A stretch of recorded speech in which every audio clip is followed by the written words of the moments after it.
Hello everyone, আসসালামু আলাইকুম। আজকে আমি আপনাদেরকে দেখাবো কিভাবে ফোল্ডার লক করতে হয়। আপনারা হয়তো জানেন যে একটা ফোল্ডারের মধ্যে অনেকগুলো ডকুমেন্টস, পিকচার্স, ভিডিও এবং অফিসিয়াল অনেক ডকুমেন্টস থাকে। তো সেই ডকুমেন্টসগুলোকে কিভাবে সিকিউর করতে হবে, সেফ জোনে রাখতে হবে, সেজন্য আমরা ফোল্ডার লক করি। তো আসুন আজকে আমি আপনাদেরকে দেখাই কিভাবে ফোল্ডার লক করতে হয়। সেক্ষেত্রে আমরা প্রথমেই এখন যাব এই যাযাবর এই ফোল্ডারটাতে।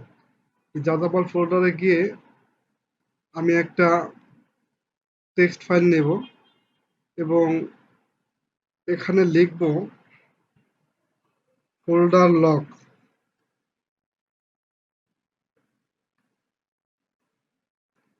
দেন এই ফোল্ডার লকের মধ্যে আমি কিছু কোড নিয়ে আসব। এই কোডগুলো ক্লিক করলাম। দেন আমি এই ফোল্ডার লক অপশনে চলে গেলাম, পেস্ট করলাম। আপনারা দেখতে পাচ্ছেন এইটা আমার পাসওয়ার্ড। দেন আমি ফাইলটাকে সেভ করলাম।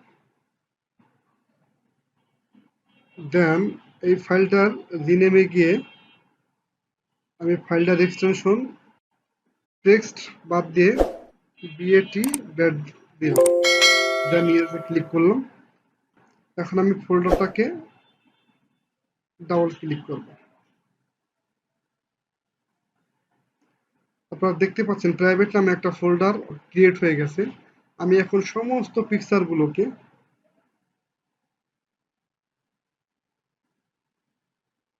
কাট করে ফোল্ডারের মধ্যে ঢুকাবো।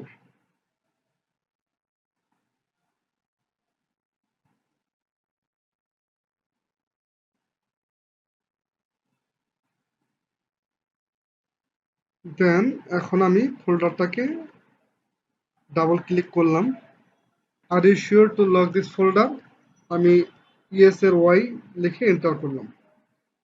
আপনারা দেখতে পাচ্ছেন ফোল্ডারটা অটোমেটিক্যালি হাইড হয়ে গেছে, অর্থাৎ আমার ফোল্ডারটা লক হয়ে গেছে। তো ভিউয়ার্স, এতক্ষণে আমরা দেখলাম কিভাবে ফোল্ডারটাকে লক করতে হয়। তো এখন আমরা দেখব যে কিভাবে ফোল্ডারটাকে আবার পুনরায় ফিরিয়ে আনতে পারি। তো প্রথমে আমরা ফোল্ডার লক ডট ব্যাট এই ফাইলে ডাবল ক্লিক করব। ডাবল ক্লিক করার পর আমরা যে পাসওয়ার্ডটা দিয়েছিলাম, এই যে আমরা যে পাসওয়ার্ডটা সেট করছিলাম, এই পাসওয়ার্ডটা আমরা পুনরায় দেব। 5 1 2 3। দেন এন্টার বাটনে ক্লিক করব। আপনারা দেখতে পাচ্ছেন অলরেডি আমার ফোল্ডারটা চলে আসছে। তো এই হলো ফোল্ডার লকের স্টেপ বাই স্টেপ প্রসেস।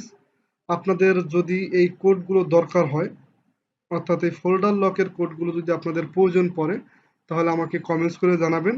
আমি আপনাদেরকে কোডগুলো দিয়ে দেব। আল্লাহ হাফেজ।